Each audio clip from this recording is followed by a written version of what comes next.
ভোটের বাতাসে সন্ধ্যা পর্যন্ত উঠছিল টাকা। দেশের কমপক্ষে 10টি জেলায় এক সন্ধ্যাতেই বিপুল পরিমাণ টাকা সহ কিংবা টাকা দিয়ে ভোট কেনার সময় হাতে নাতে অনেকেই গ্রেপ্তার করা হয়েছে। আবার সামাজিক মাধ্যমে ছড়িয়ে পড়া অনেক ভিডিওতে টাকা বিলি করতে দেখা গেছে।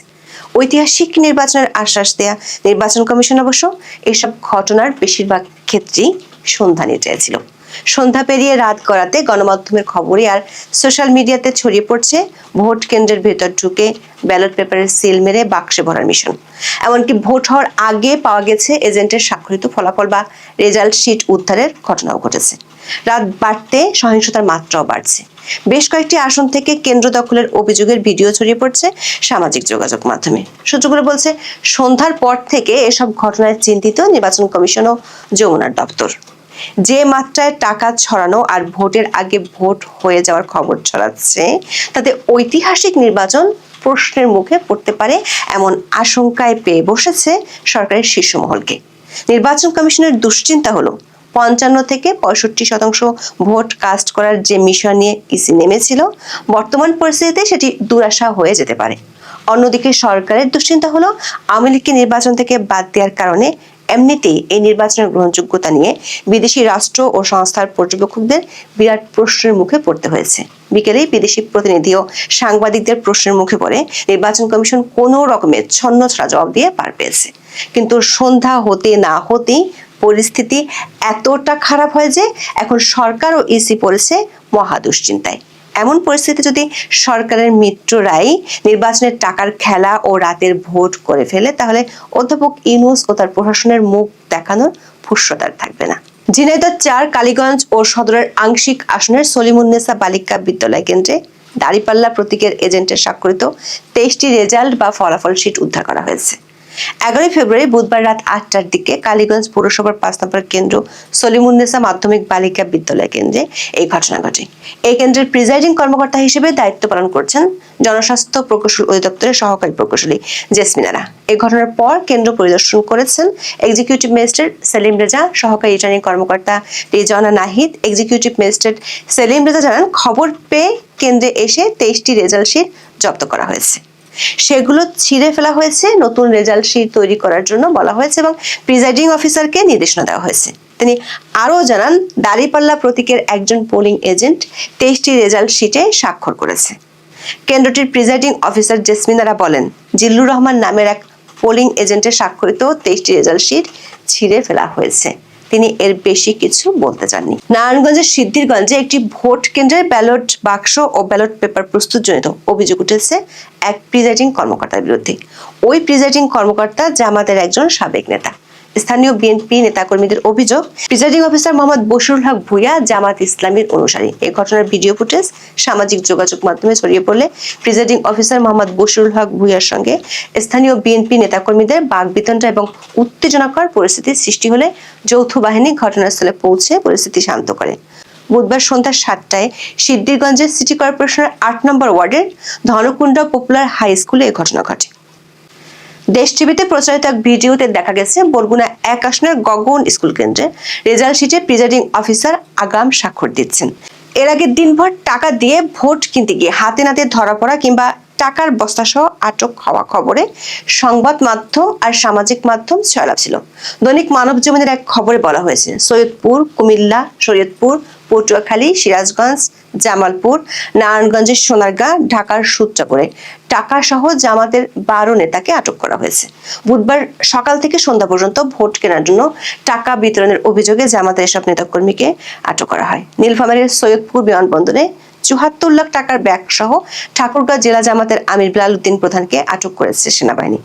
কুমিল্লার মুরাদনগরে 2 লাখ টাকা বিতরণের অভিযোগে জামাত ইসলামের এক নেতাকে আটক করেছে স্থানীয় জনতা। শরীয়তপুর 2 আসনের নড়িয়া উপজেলায় ভোট কেনার দায়ে জামাত ইসলামের এক কর্মীকে কারাদণ্ড দিয়েছে ভ্রাম্যমাণ আদালত।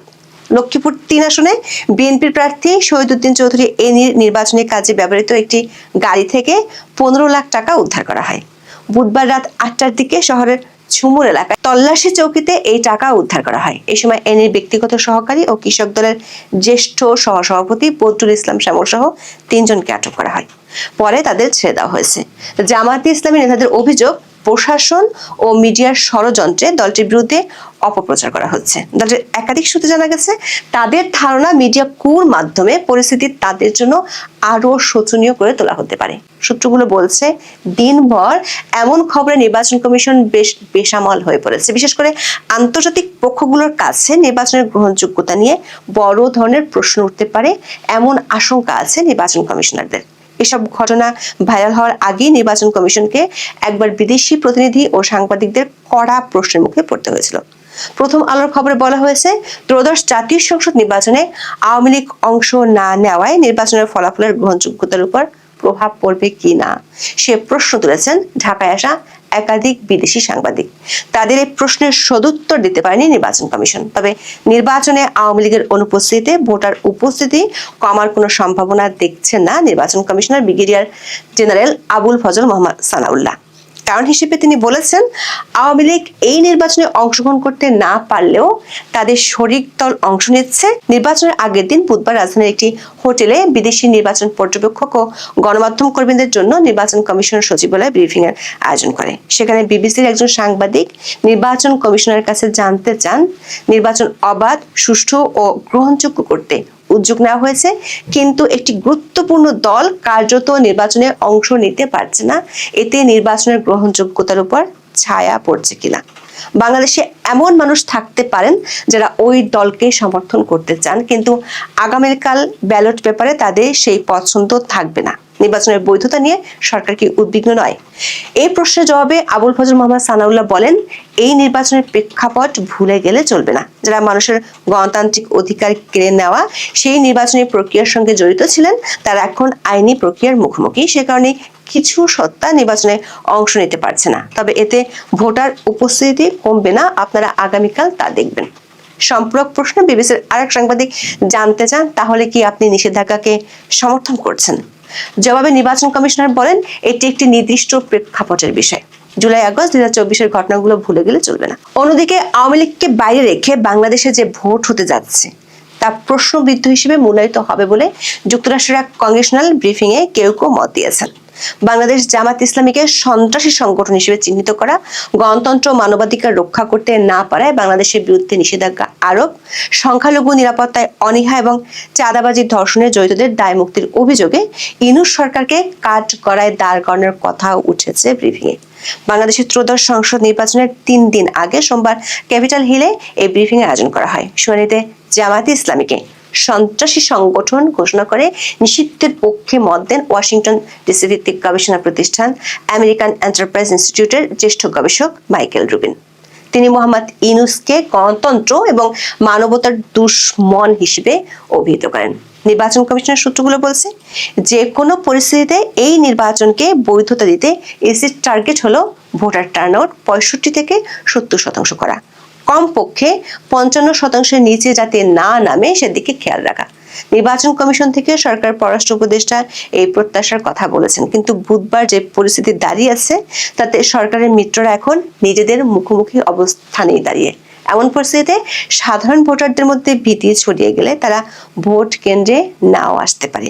তখন ঐতিহাসিক নির্বাচনের বৈধতা ঐতিহাসিকভাবে মলিন হয়ে যাবে।